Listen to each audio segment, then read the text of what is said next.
Tuhan bersamamu. Inilah Injil suci menurut Lukas. Dimuliakanlah. Dalam perjalanan ke Yerusalem, Yesus dan murid-muridnya tiba di sebuah kampung. Seorang wanita bernama Marta menerima dia di rumahnya.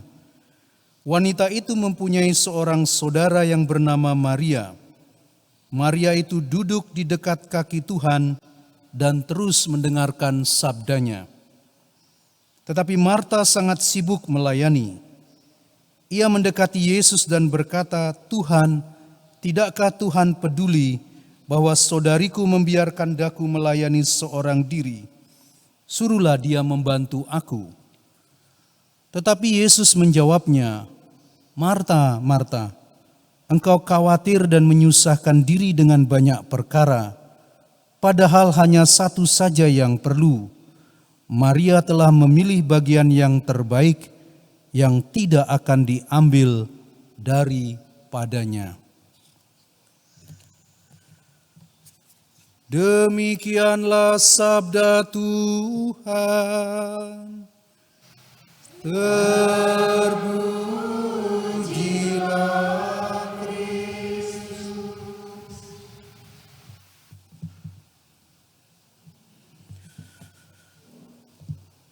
Pada suatu ketika di sebuah kampung terjadi kesibukan yang luar biasa.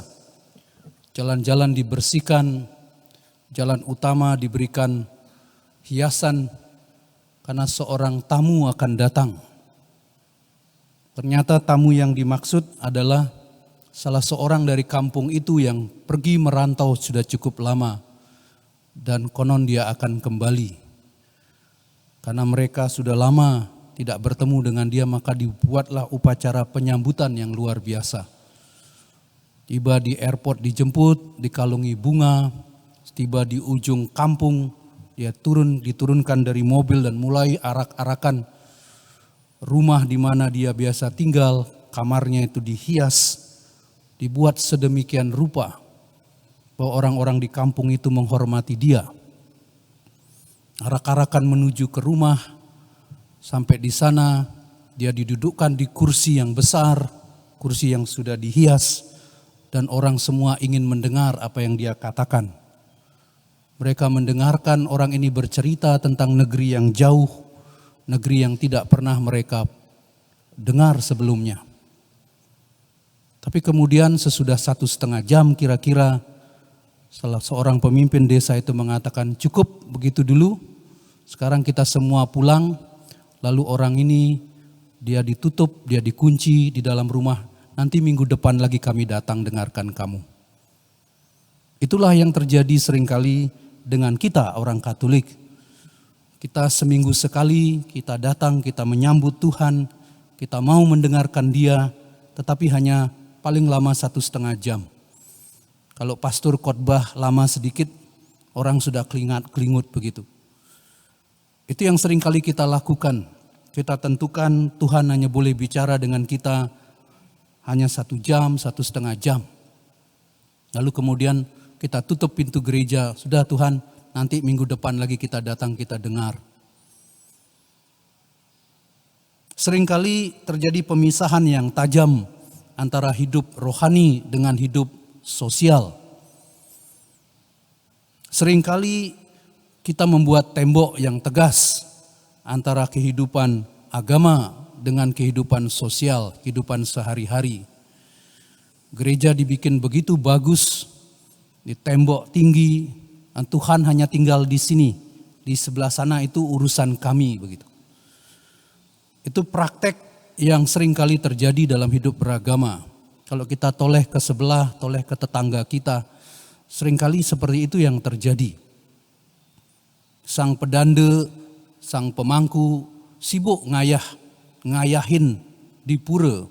Lalu apa yang dilakukan oleh orang awam? Orang awam duduk di luar, dia ngeroman di luar. Dia ngobrol sepanjang pedande pemangku itu sibuk ngayahin Banten, ngaturang Banten di pura.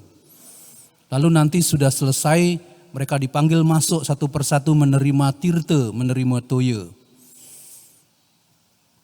Saya ingat waktu 25 tahun lalu saya datang ke paroki ini, saya sibuk di sini misa dengan sebagian orang, sebagian duduk di luar, di balik kulkul sana, duduk di sana ngobrol.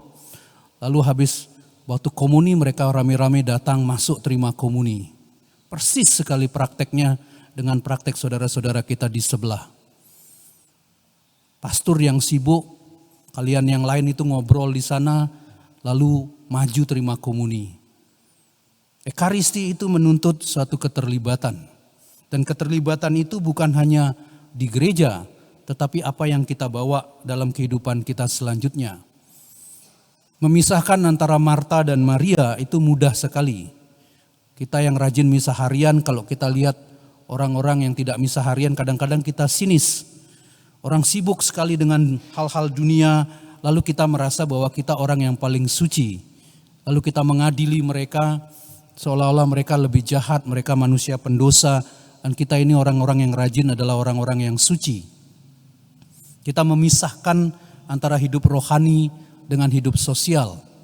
Orang yang aktif dalam partai politik seringkali tidak pernah muncul di gereja, tapi mereka mengusung nama Katolik.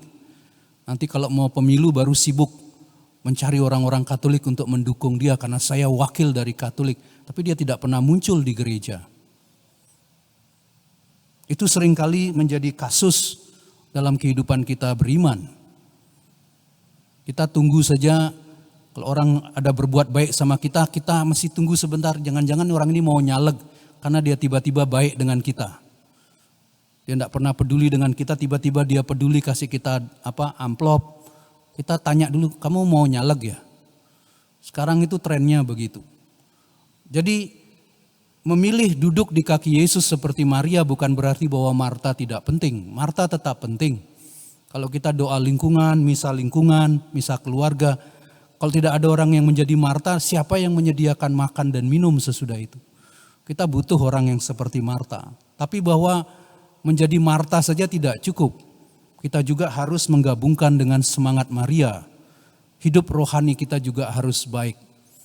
Tetapi duduk sehari-harian di depan gua Maria di sebelah juga tidak baik.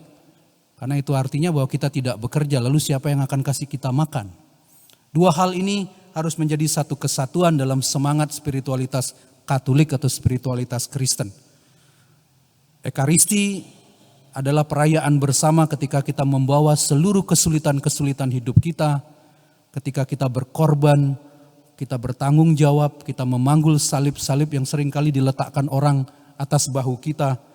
Salib menjadi suami, salib menjadi istri, bapak rumah tangga, ibu rumah tangga. Kadang-kadang saya mendengar orang yang harus merawat orang tuanya dengan susah payah. Saya simpati dengan mereka, tapi kadang-kadang juga kemudian muncul pertikaian di sana. Kenapa harus saya saja yang peduli dengan orang tua? Kenapa saudara saya yang lain tidak? Saya sayang dengan orang tua saya, kenapa dia tidak? Nanti kalau warisan baru rebutan. Kadang-kadang saya simpati dengan cerita-cerita seperti ini. Karena tidak mudah mendampingi orang-orang yang sakit. Itulah salib-salib yang kita pikul dalam hidup kita. Dan bersama-sama kita berdoa agar kita bisa menyatukan antara hidup rohani dan hidup sosial dalam kehidupan kita sehari-hari. Apa yang kita terima, apa yang kita rayakan dalam Ekaristi, kita bawa pulang dalam kehidupan kita sehari-hari, memberikan berkat bagi dunia, bagi orang-orang di sekitar. Saya tadi cek lagi sudah sekitar 1,2 orang ikut perayaan Ekaristi ini. Dan semua orang menaruh doa-doanya di kolom komentar.